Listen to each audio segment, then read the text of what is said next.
From its humble beginnings as a virtual pet title on the Sega Saturn, to its latest JRPG set to release later this year, the Digimon game franchise is one that not only has existed for a long time, but one that has also seen a multitude of games released with a variety of genres.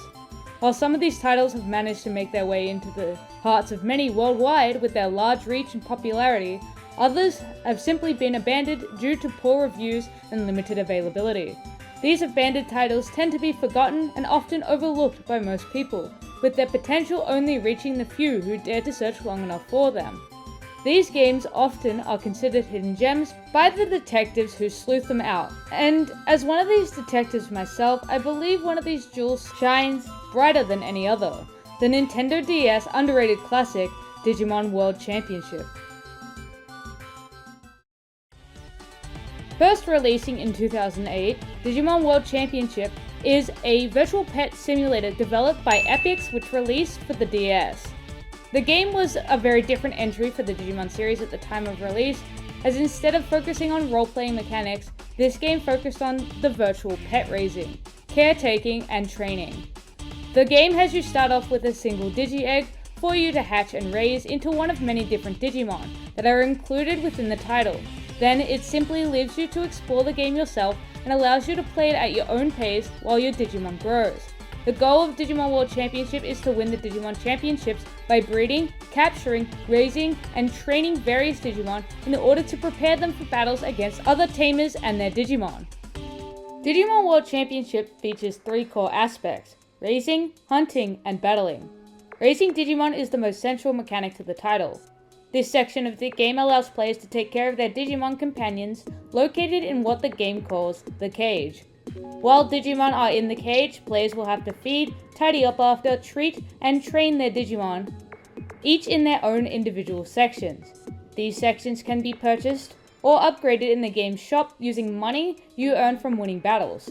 The cage's different areas are customizable, as you can place them wherever within the space allocated, as well as swap different areas out for others. This is the only section of the title where you are able to access features such as the shop and the Digipedia.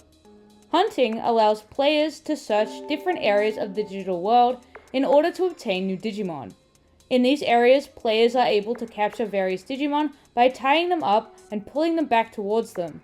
Only a certain number of Digimon can be captured in these areas, as well as specific types, though these things can be upgraded as you play through the game. You can also bait and shock Digimon in this mode in order to make capture easier. The time limit for this mode is affected by the game's day-night system.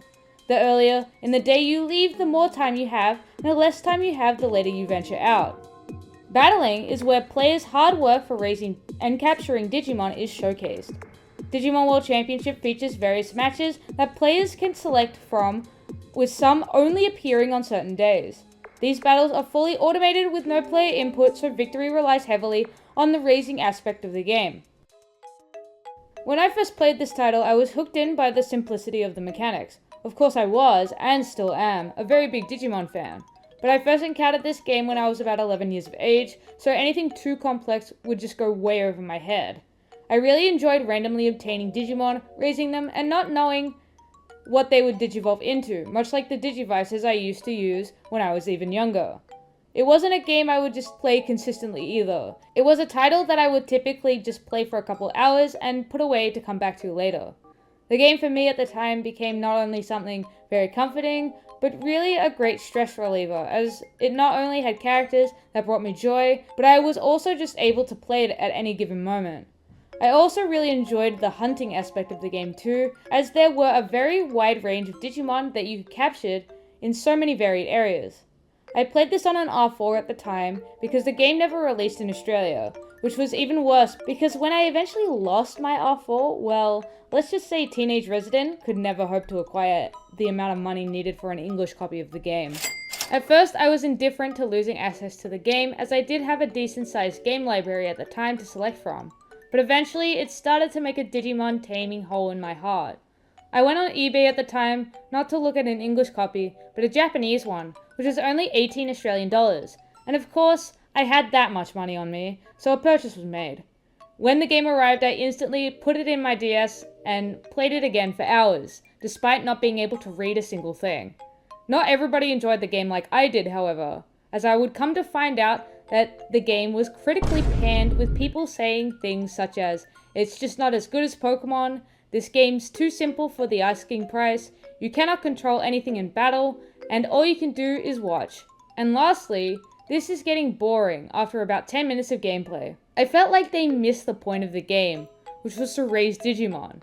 The game is like you were playing on the old Digivices, except everything was in color. You had more options and more control over the outcome, though I did understand why that wouldn't be appealing to everyone. It was the late 2000s after all. We were moving into an era of military shooters, and everything had to be cool to be appealing too, which Nintendos were already a thing of the past by that point. Now that time has moved far beyond that, and Digimon is having a bit of a resurgence, I think that this game is really slept on, and the poor reviews of the time hold it back from people experiencing the fun simplicity that this game has to offer.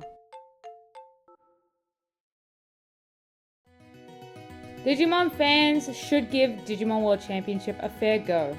While it's certainly not my favorite Digimon game of all time, it's definitely one that I've heavily enjoyed spending my time with, which I believe that if you are a fan of the series, that you will at least enjoy the game in some capacity, just as I did. Bandai Namco haven't really made another Digimon title quite like this one either, so the game offers something that no other Digimon title can deliver on, which is a feat on its own. It's simple Digimon raising focus. There's something soothing, almost like a stress reliever in a way, that can drag you out of all your real world problems, at least for a brief moment. Have you played this underrated Digimon title? Let me know in the comment section down below. It's always interesting to know others' thoughts on these things. Did you enjoy this video? Don't forget to leave a like if you did, and subscribe for more content like this. Now with that all being said and done, my name is Resident Unleashed, the resident who wanted to make a video about Digimon World Championship, then unleash it out into the world, and I'll catch you all next time.